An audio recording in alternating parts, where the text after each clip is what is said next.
Hello, everyone. Thank you for tuning in. And this is going to be another interview in the Becoming Witch series, where I speak with other witches who have gone through transitions or periods of stagnation within their craft. And today I'm speaking with Sam.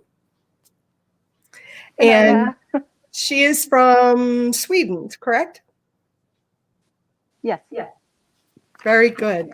So we're going to be exploring this whole situation with Sam. So Sam, to begin with, why don't you give us an idea of what first inspired you to start studying the occult and witchcraft?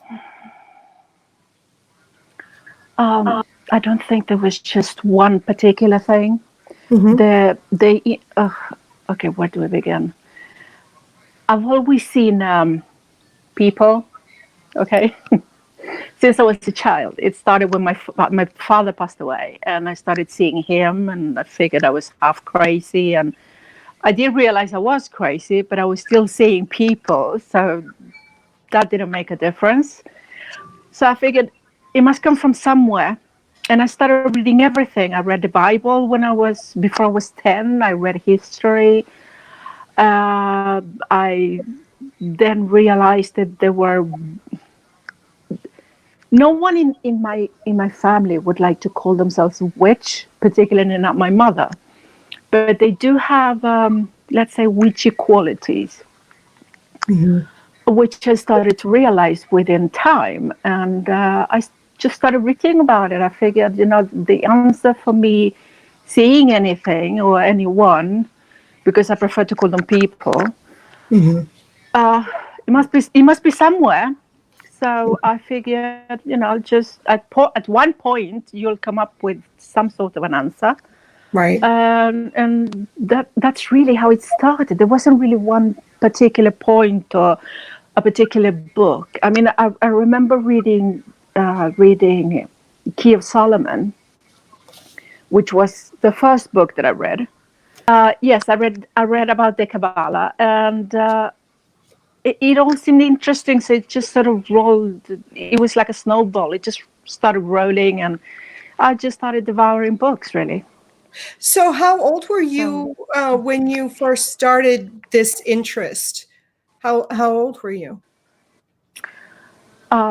Seriously, I would have been around 14, 15. But it was very, my mom knew that I read and she knew what kind of books I read. But I wasn't practicing or anything like that. I just said that I enjoyed all kinds of subjects, and I was willing to read anything that I came up with. I mean, as you can see, I have loads of books, and this isn't even half of them. But no, I started buying books and just read anything. But it usually started when I was around 15. And then when I was around 20, 22, that's when I started to pause on the studies. When did you think to yourself that witchcraft is a real practice and this is what I'm meant to do?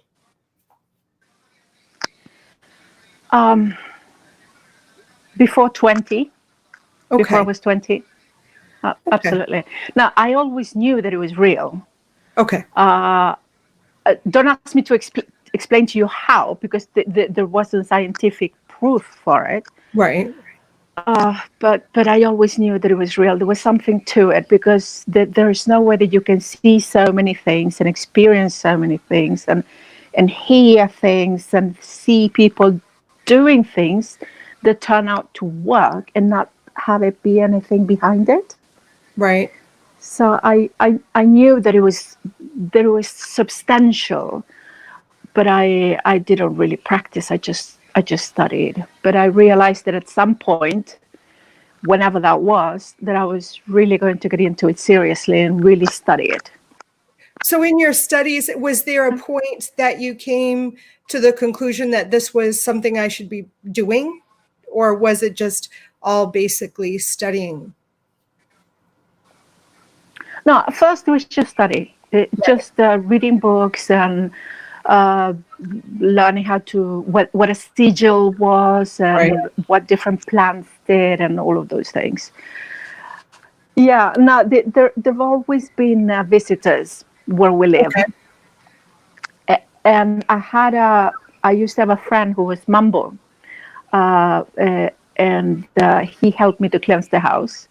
Okay. And that's really when I started to get into it. He helped us to clean the house, and we haven't really experienced anything since then. So it's been a very calm, a very tranquil place to live in. You can come in here and you can relax, and I know that I'm at peace in here. Nice. I mean, of course, I am quite capable of raising really bad energy because I do have a temper. I'll be the first one to admit that. But I do cleanse it from time to time just to get rid of, all the rubbish that's in there. So with that first big but cleansing that you did in your home, was that the moment that you realized that you were a witch, that you could, this is something that really was your practice? Or if it wasn't at that moment, when did you identify with the no, word witch? with the word witch. My dad used to call my mom before he passed away. I was almost 8 when he passed away. So my mom used to always say that my mom was a witch. So you have to be careful with her. And her mom is a witch, and so on and so on. So I always sort of suspected that maybe it was true. And then when I realized that it was in fact true, although she would never admit to it, she doesn't like the word witch. Or the things that witches can do. But I realized that it must be in the family somehow, whether it goes in the blood or just, I don't know where it comes from, to be Right. honest. I can't tell you that it's in my DNA. It's just always been that. And it's felt comfortable. So to use the word witch, it's not ashamed. It doesn't make me feel ashamed. It doesn't make me feel uncomfortable. I mean, if people find out about it, which now they will, obviously, I'm not sure that anyone from my family will see that. So even if they Right. do, it wouldn't be a problem. But the word has never bothered me. What bothers me is the fact that you can really, really make things happen. Make things come to light, and that makes me uncomfortable because I don't want to push it too far. When did you realize that this is what you were? Was it at the very beginning? Did you always have this knowing that you were witch? Or was there a certain part or point in your life that you said, I'm a witch and I'm going to embrace that? Well, recently I have, Okay. in fact, told that to my mom that I probably am what people would consider a witch. Mhm. And she's okay with it. She's always respected it. There are 4 things that she's always said that we could choose for our own. And that would be politics, religion, our career, and who we marry. So Nice. she's never had a problem with it. And she's done rituals, but she would never call herself a witch. Right, right. I realized that there must be something in me when I was around 15. Otherwise, I mean, it explains so much. The being able to see people who passed on, or know what people are going to say before they say it, or actually making people say things that I've been thinking about, and I concentrate on them, and I look at them intent, or I stare rather, and I make them say it, and that's it. It used to freak me out. Now I know that it's perhaps not a very nice thing to do, so I refrain from it. But I think I must have been about 15, but I Okay. haven't actually said, hello, I'm a witch, until Yeah. sort of, I don't know, maybe a year ago, thereabouts. Okay. That makes sense to me. Oh. Yeah. I mean, I definitely don't go up to people and say, "Hi, I'm a witch." I mean, who really does that? No, But but I mean, if you were to come to my house, you would see my God, you would see poetry and religion and history, archaeology, because I studied archaeology. And you would also see witch books and, the satanic Bible. Not because I'm a satanist, I'm not, I but I understand. thought, Yeah, I'll read it to know what it's me about. too.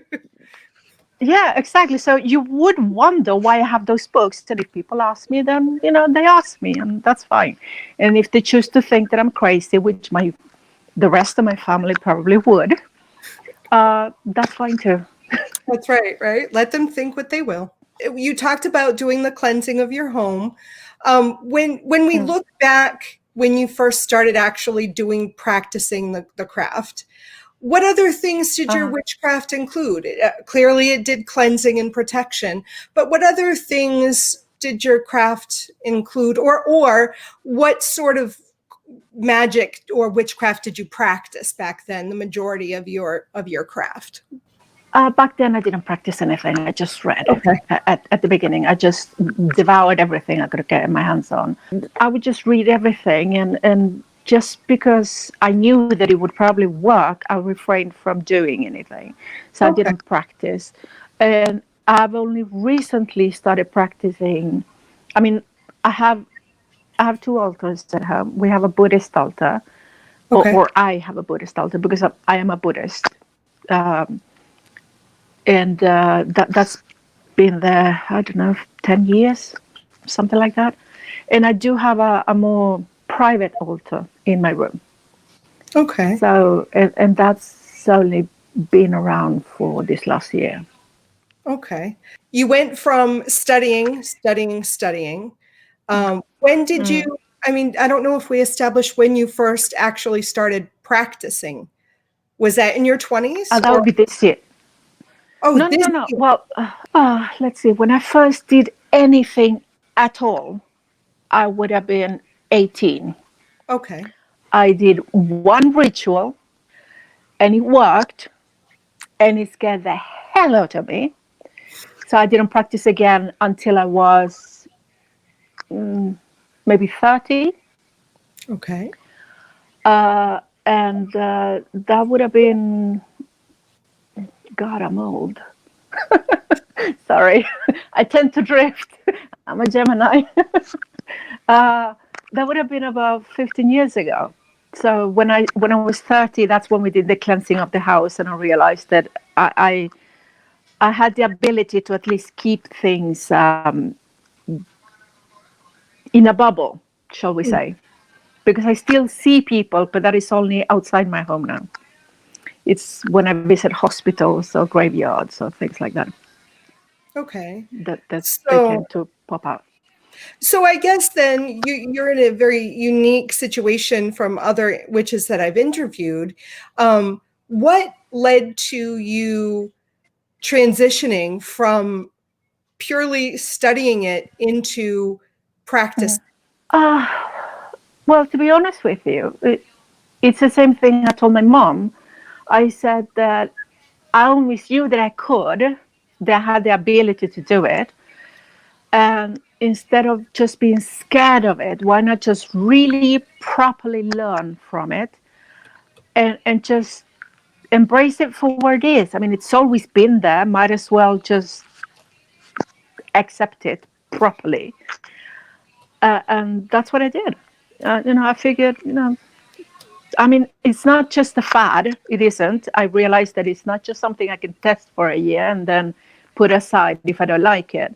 It is something I'm going to stick with, but I may not dip my entire head in. I may just, dip my toes in to begin with, because I really don't want to raise anything that I wouldn't be able to put down. Well, and that's very wise, most surely, because you wouldn't want to raise something that you can't handle and then it's just plaguing No. you all the time, right? What does your practice consist of now? Like, what is it that you find that you spend the most time on within your witchcraft? Aside from learning everything I can, for example, I I set up all night watching every single one of your videos, for example. That was just one day. uh, uh, but I have it's mostly been protection work, to be honest with you. Yeah. I want this house to be calm as it can, Right. and not for anything unwelcome to get in here, Right. which it has been in the it has happened in the past. So I wouldn't like a repeat of it. Right. Right. So basically, it's just been protection work, and I have loads of meditation, of course. Although I did meditate since before, since I'm a Buddhist, which Right. probably doesn't. Although it does mix well. But the thing with Buddhism is that a Buddhist is never going to tell you that other religions are not welcome. You can celebrate Christmas, although you're a Buddhist. And I do celebrate Christmas with my family because, they celebrate Christmas and it's important for them. And my mom loves Christmas. So I celebrate with them, even though I am a Buddhist. And I give them presents and I receive presents and all of that is fine. And so I do think that the two can and do mix all right. I mean, properly. It's never really been a problem for me, and I don't have a problem with deity here or deity there, because the Buddha said that you shouldn't see him as a Buddha, as a deity, which I don't. But that doesn't mean that they're not deities in other pantheons or anything like that. So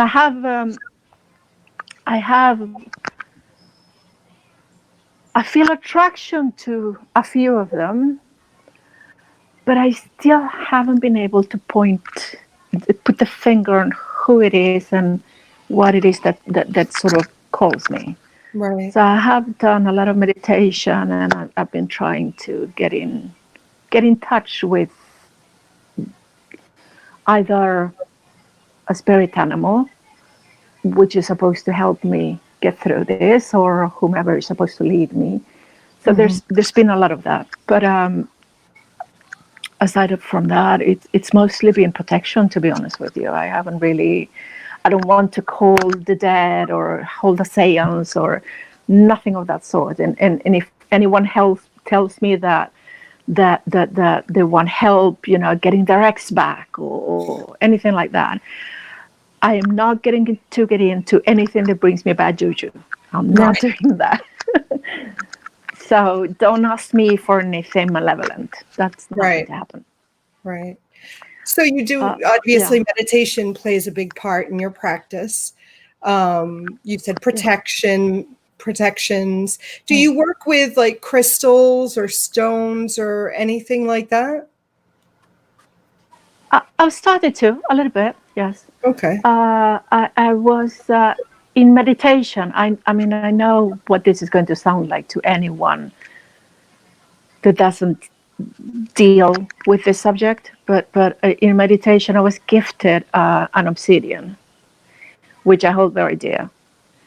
And then I realized that I had that stone in my house since donkeys years ago, because I used to collect minerals. I had a subscription which would send you two small pieces of mineral at home, and they would tell you where they were mined, where they could find them, what sort of properties they had. I mean, scientific properties, not magical properties. Right. So I used to collect loads of tiny little, I don't know where they are, behind me, but you'd get a box home with two minerals, and they would tell you where they are. And I realized that I had that stone at home. And whether that was coincidence or my subconscious telling me something, or whether I just told myself that it was true, that is up for people to decide. Right. It's not really my problem whether you believe in it or not. Not you personally, but the Right. people watching. Right. I hope that's sound very dear, and I have been learning a little bit about crystals, a bit more about crystals, that their magical properties. Yes. Do you do divination? Do you read cards or runes, or do you do anything like that? I do read cards. I used to read tarot a long time ago. when I was around 20. Mm-hmm. And that's sort of been something that it comes on and off. I Okay. don't usually do it all the day. I've been trying to get into it now by doing pulling a card a day to see, Mm-hmm. to learn the card and what it stands for and so forth. So I do divination with that. I have tried pendulum, Mm-hmm. although I must say that I'm much closer to my cards. I feel more connected to them than to a pendulum. Oh God, what else have I done? So, when you do spell work or when you do protection, is it in a form of spell Mm, crafting and casting? Do you cast spells or no? yes, I do. I do the whole hub thing and take out the cauldron and Yeah, yeah. burn Okay. things. Well, you know what it is. Okay. Yeah. I'm just trying to get a sense of what your craft is like, because as you pointed Yes, out, I'm trying to explain it to you, but I feel I'm being a bit vague. So I'm that's sorry. okay. Just I ask me just whatever you want. I'm just trying to get a sense of, you did a lot of studying in your teens, your Mm, 20s, and all that. It was a lot of uh, taking in the knowledge of the different aspects that go into spirituality and witchcraft and magic and all that. And now yes, that you have sort of put in your knowledge into a practice, I'm trying to get a sense of what that's like. So, sure. do you find that your craft is very ceremonial or ritualistic, or is it more spontaneous? I do have a small ritual that I do every day, sort of saying thank you for the company of the uh, spirit that I feel around me. That I hope it's going to be a long-term relationship. Mhm. So I do light a candle for them every day, and I light the incense, and I meditate for them. I try to do it every day. I can't I I can't say that I've gotten the routine in properly every single day yet, which I am sorry about. But I can. I had an injury loads of years ago now. It's 10 years ago, and I injured my back when I fell in the ice. So sometimes I don't get out of bed because of the pain. So sometimes I do skip the routine. I do keep it in mind, however, but I skip the routine. So, but I do have that few things that I clean my altar and bring them, you know, a few things that they might like. So I do that. That is sort of a ritual that I try to keep to every single day. However, when I do cast anything, any spells or anything like that, I do it mostly when I feel the need to. It's Mhm. not something I do every day, and it's not something that I do because I want to learn how it works properly. I would rather study how it works properly, and if at some point I may need to do it, I will. I will. I mean, I will. I'm sure at some point make a witch bottle and hide it away. Bury it where you're supposed to, and that whole bit. But I haven't gotten to that yet because I haven't felt the need to. Although I Right. do work with a lot of protection spell, but I don't think we need to get there yet. Okay. So it is very spontaneous when I cast anything. When I cast a spell. Okay. God, I'm being vague, aren't I? No, I'm no, sorry. that's good. That makes sense to me.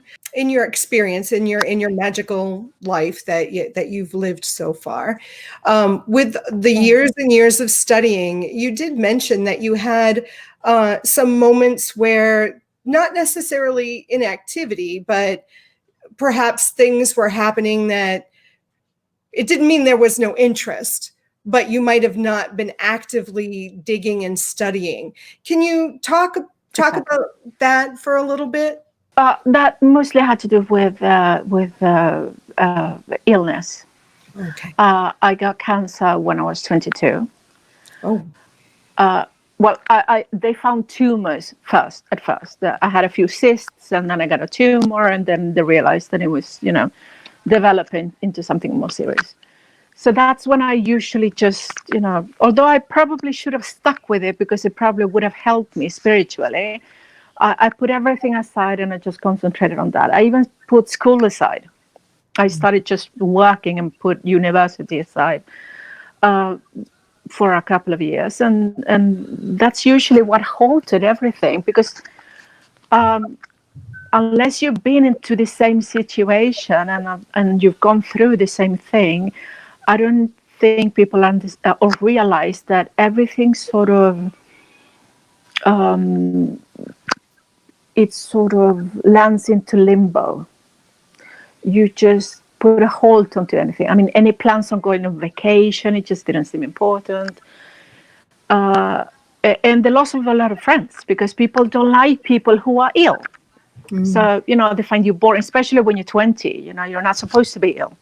So I lost a lot of friends, and I basically just figured, I'll work and I'll get better. I won't do anything else. I don't have the interest in dating or anything of that sort. So that's usually what or not usually, but that is what halted. Right. So was it as you got better, you started delving back into your interest in the occult and witchcraft, or was it even later than that? No, I think it was when I started getting better, I started to study religion. Not because I needed a deity to refer to every day and to pray to, but just Right. the interest just happened to be there.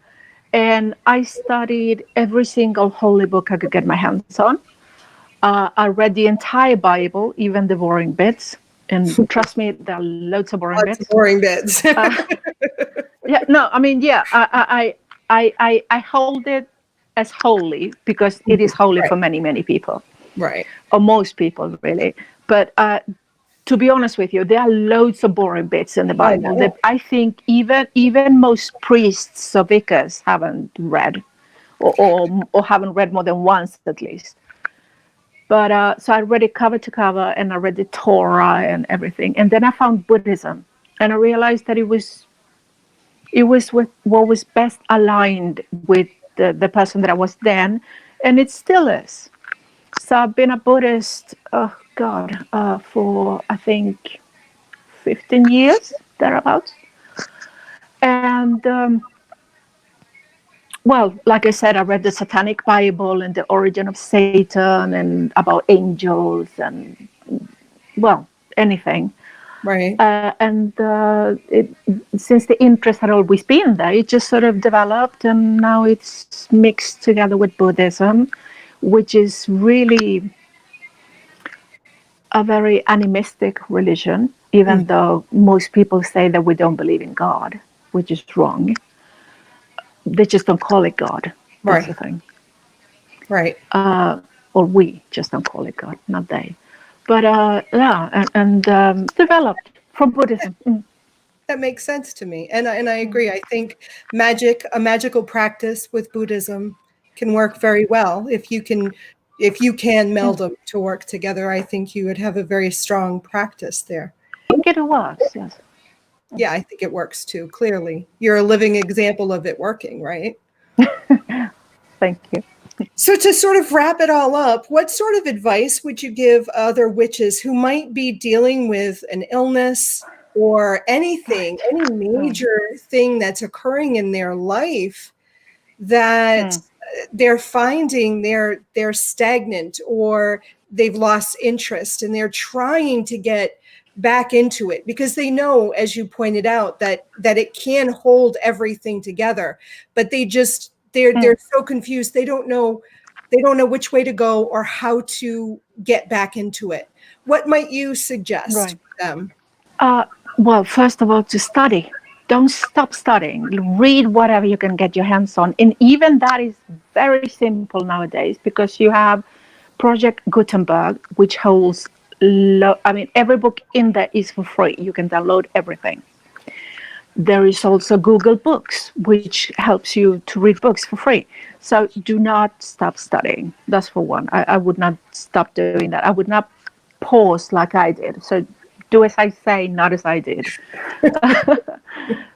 But most of all, don't just, if you're going through something really hard, say, well, cancer or any sort of illness or a divorce or anything of that sort, don't think that you can just manage it on your own. You need help.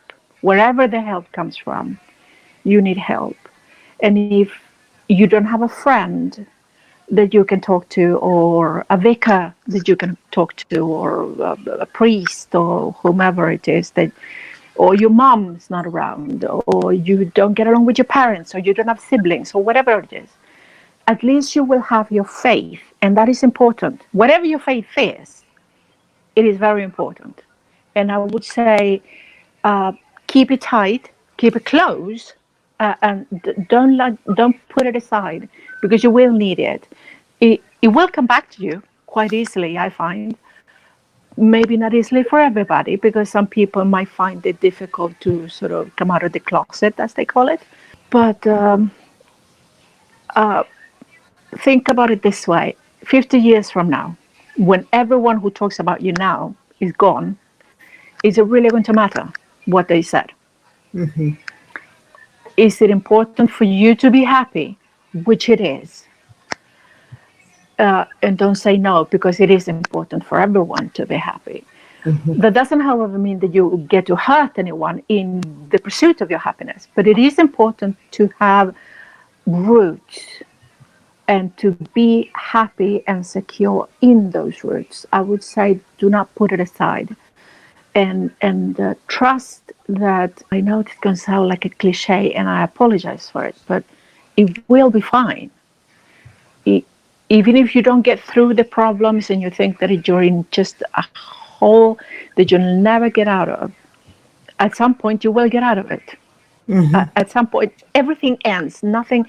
In Buddhism, they say that nothing is permanent. Right. Everything ends.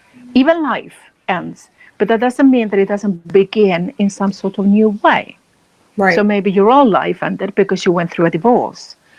And that, of course, is sad, and it takes a few years, if not longer, for many people to get over it. But at some point, you will get out of it. And Right. that was something I really needed to hear back then, and not just put everything in limbo, and just allow things to develop naturally. Don't Yeah. force it. Absolutely don't force it. Don't call upon the dead and try to raise Satan. Don't do that. Okay? Unless you really know what you're doing. And most people don't. I definitely want to thank you for talking with me today and for sharing your experiences and sharing your advice, because I'm sure there are others out there who are dealing with illnesses or just stagnation, and your words will definitely inspire them. Thank you, Sam. I hope so. I mean, if it helps anyone, I hope that it does. I hope it does. Thank you. I'm sure. It was lovely to do this as well. Great. Thank you. Thank you So, for participating. And everyone watching this, be sure to stay tuned to the channel, because there'll be more interviews coming. And I think that wraps it up for today. So thank you all. Thank you, Sam. And remember, I love thank you you. all. Blessed be everyone.